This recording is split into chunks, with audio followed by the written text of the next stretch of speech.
শহীদ মিনারে আইএসএফ এর সমাবেশে একেবারে জনসমুদ্র আমরা দেখতে পাচ্ছি। পুরুষ থেকে মহিলা, শিশু থেকে মাঝবয়স্ক সবাই কিন্তু চলে এসেছেন, একদম বিভিন্ন প্রান্ত থেকে উপস্থিত হয়েছেন। আমরা একটু তার সাথে কথা বলার চেষ্টা করবো।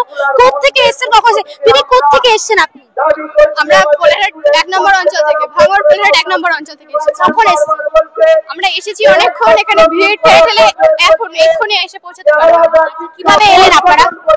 আমরা দল বেঁধে একটা গাড়ি করেছিলাম আমাদের ওখান থেকে, সেই গাড়িতে করে এসেছি। আমরা অনেক বাধা বিপত্তি এড়িয়ে আসতে হয়েছে, ট্রাফিক নিয়ম মেনে আসতে হয়েছে। একটা প্রশ্ন যাবো যে বারংবার প্রশ্ন উঠছে, বিভিন্ন রাজনৈতিক দল প্রশ্ন করছে আজকে ভাঙড়ে যে ভাঙড়ের এত মানুষ এখানে এসেছেন, সবাইকে নাকি টাকা দিয়ে নিয়ে আসা হয়েছে, আপনারা কি? একদমই না, আমরা গাড়ির পয়সায় এসেছি। আমরা ভাইজানকে দেখতে যেরকম ভাবে বলবে সেরকম ভাবে আসতে পারবে। আমাদের কোনো বিরিয়ানির প্যাকেট দিয়ে আনা হয়নি, 500 করে টাকা দিয়ে আনা হয়নি। আমরা আমাদের নিজের চাহিদা এসেছি, গাড়ির পয়সা দিয়ে এসেছি ভাইজানকে দেখার জন্য। আমাদের অধিকার সমাবেশ করেছে ভাইজান, সেই অধিকার কেড়ে নিতে আমরা আমাদের নিজেদের অধিকার নিজেরা নিতে এসেছি এখানে। তাহলে সম্পূর্ণ ভুল যে কথাগুলো অন্যান্য রাজনৈতিক দল, সম্পূর্ণ ভুল। আমরা আবারও বলছি, আমরা গাড়ির পয়সায় এসেছি, আমরা ভাইজানকে দেখতে এসেছি। আর ভাইজান আমাদের যেভাবে বলবে আমরা সেখানে সেভাবেই যেতে রাজি আছি। কোথা থেকে এসেছেন দিদি? নন্দীগ্রাম থেকে, নন্দীগ্রাম থানা থেকে। কিভাবে এসেছেন? গাড়িতে এসেছি। কখন এসেছেন? 11:30টার সময়। আমাদের সবাই একসাথে এসেছি ভাইজানকে। হ্যাঁ, বারংবার একটা কথা উঠছে, বিভিন্ন রাজনৈতিক দল বলছে সবাইকে নাকি পয়সা দিয়ে বিরিয়ানির লোভ দেখিয়ে আনা হয়েছে। না না না, আমাদেরকে কাউকে বিরিয়ানির লোভ দেখে আনা হয়নি।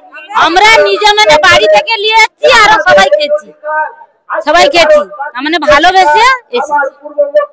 ভাইজানকে ভালোবাসি। হ্যাঁ, ভাইজানকে ভালোবাসি, ভালোবাসি বলে তো এসেছি এত দূর ছুটে। না না, ওরা কি জানে, ওরা মিথ্যে কথা বলছে। ওই ভোট করার জন্য। হ্যাঁ, কি করবো, ভাইজানকে ভোট দেবো।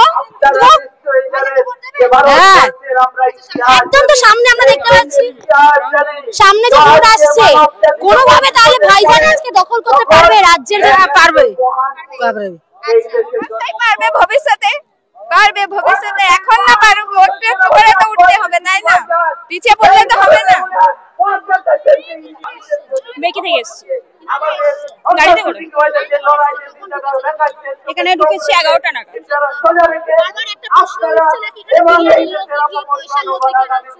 এটা যাদের অভ্যাস তারাই বলবে, যাদের কাটমানির টাকায় বিরিয়ানি খাওয়ানোর অভ্যাস আছে তারাই বলবে যেখানে বিরিয়ানির লোভে আনা হচ্ছে।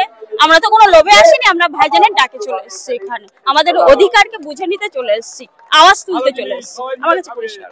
নারী সুরক্ষা নিয়ে বারংবার প্রশ্ন উঠছে, এখন বর্তমানে রাজ্যের যা পরিস্থিতি, আপনারা তো ভাইজানের ডাকে এসেছেন, কি মনে হচ্ছে নারী সুরক্ষা দিতে পারবেন? দিতে পারবেন কতটা কি সেটা আমাদের হাতে পুরোটা আসলে তারপর তো আমরা সেটা বলতে পারবো। কিন্তু বর্তমানে যেটা চলছে সেটা তো নৈরাজ্য চলছে। কারণ আপনারাও অবগত আছেন যে আরজি করের ঘটনার পরে একজনেই প্রথমে শুনতে পেলাম কি 7-8 জন দোষী, তারপরে কি হলো একজন মাত্র দোষী, এবং তিনি কি হলো তার সাজা ঘোষণা হয়ে গেল, রাঘব বোয়ালটা ছাড়া পেয়ে গেল। তাহলে এর থেকে আমরা কি বুঝবো যেখানে একজন মানে আমাদের আগামী প্রজন্ম তরুণ ডক্টর নিজের কর্মক্ষেত্রে সুরক্ষিত নয়, আমরা কিভাবে সুরক্ষিত থাকবো? সেখানে ফাঁসি দেওয়ার সপক্ষে আপনারাও? ফাঁসি অবশ্যই, কিন্তু শুধু একজন না, যারা যারা আছেন প্রত্যেককে ধরতে হবে, বিচার ব্যবস্থার মাধ্যমে প্রত্যেককে শাস্তি দিতে হবে। এখানে তো একজনকে জনসমক্ষে আনা হচ্ছে, মানে আমার একটা চিন্তা ভাবনা, শুধু আমার না, ভালোভাবে ভাবলে সেটাই বোঝা যায়।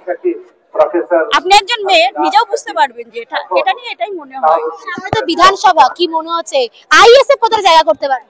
অবশ্যই। আগে দেখো, একটা চারাগাছ জন্মাতে বা সেটা বেড়ে উঠতে অনেক আঘাত আসে, ঘাত প্রতিঘাত আসে, এবং তার মধ্যে থেকেও যে এখনো পর্যন্ত অঙ্কুরিত একটা বীজ সামান্য 5 বছরে এতটা বিস্তার করেছে, তাতে শাসক দলের মনে একটা ভয় ঢুকে গেছে। বারবার নওশাদ সিদ্দিকীকে কেন বাধা দেওয়া হচ্ছে? ভয় না ঢুকলে নিশ্চয়ই বাধা দেওয়া। আমরা যদি কোনো কিছুকে মনে করি যে না ও আমার ইম্পর্টেন্ট না, সেখানে কি হবে? তার বিরুদ্ধে আমরা কোনো স্টেপ নেব না। কিন্তু যখনই আমরা কোনো কিছু ইম্পর্টেন্ট দেখবো তখন কি হবে? জানা একা বাধা দিতে হবে, কারণ এ উঠলে আমার বিপদ আছে। রাজ্য সরকারের অবস্থা ঠিক সেটা। নন্দীগ্রাম 12টা।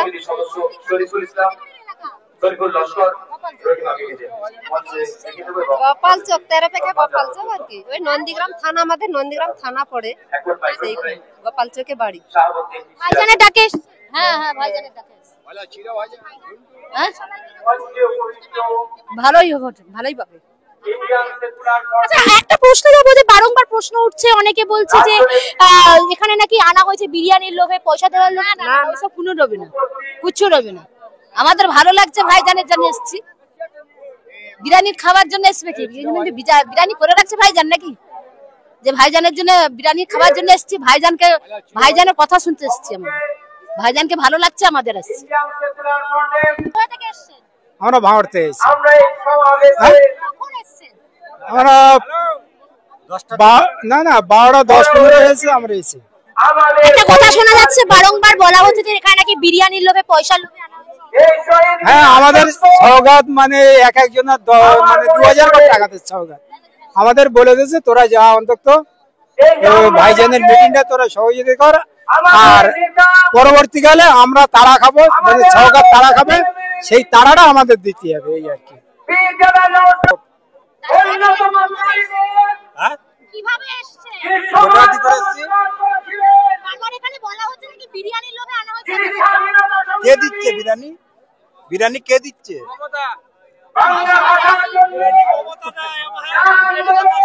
আমরা নিজের ট্যাক্স খরচা করে এসেছি, নিজের ট্যাক্স খরচা করে এসেছি।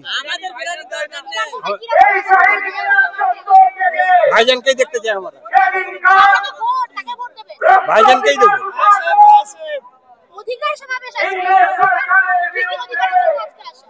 অনেক কিছু, আমাদের কোনো চাকরি বাকরি নেই, বেকার। আমরা দর্জির কাজ করছি, সেটাও বন্ধ হয়ে গেছে। কি করে খাবো? আমাদের কিছু একটা ভবিষ্যৎ আছে তো?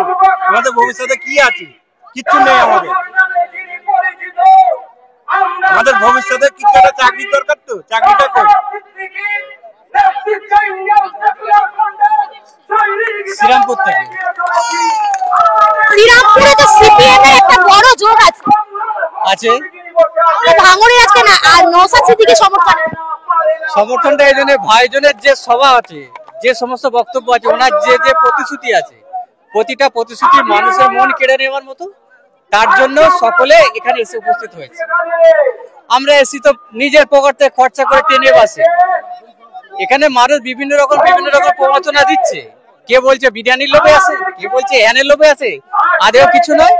সম্পূর্ণটা নিজের খরচায় এখানে আসে, ভাইজানকে ভালোবাসে তাই আসে। ওনার প্রস্তুত মানে যেসব বক্তব্য রেখেছেন, প্রতিটা বক্তব্যে উনি এখনো পর্যন্ত দৃঢ়মান, তার জন্যই আমরা আসছি। বিরোধী দল বলছে যে পয়সা গুঁজে দিয়েছে পকেটে, তাই এসেছে। ওটা বিরোধীদের অভ্যাস, ওরাই তো দিয়ে থাকে, কারণ প্রতিটা ভোটে এইভাবেই চলে যাচ্ছে। আজকে যে মেয়ে ছেলেদের যে টাকাটা দিচ্ছে, কেন দিচ্ছে? একাংশ ভোটটা কেনার জন্য দিচ্ছে। সেটা এখানে চাপালে হবে? নিজেদের দায়টা নিজেরাই বেঁচে নিক না, সেটাই বরঞ্চ ভালো হবে। 2018-তে আমার থেকে না, আমার পাড়ার একটা নেতা বলেছিল 900 টাকা দাও, পায়খানা করে দেবো। আজও পর্যন্ত সেই টাকাটা আমি পাইনি, আজও পর্যন্ত আমার টাকা আমি ফেরত পাইনি। আমাকে পায়খানা, আমার নামে ঘর এসছে, ঘর চলে গেছে, আমার পায়খানা পর্যন্ত আমি পাইনি। আমার 900 টাকা খেয়ে বসে আছে, এখনো দেয়নি। ভাইজান আইসে, পুরো আইসে। নওশাদ সিদ্দিকী ডাকে এসেছেন আজকে। অবশ্যই। নওশাদ সিদ্দিকী কতটা অধিকার রক্ষা করতে পারবে আপনাদের? অধিকার করতে পারার জন্য সভাটা আছে।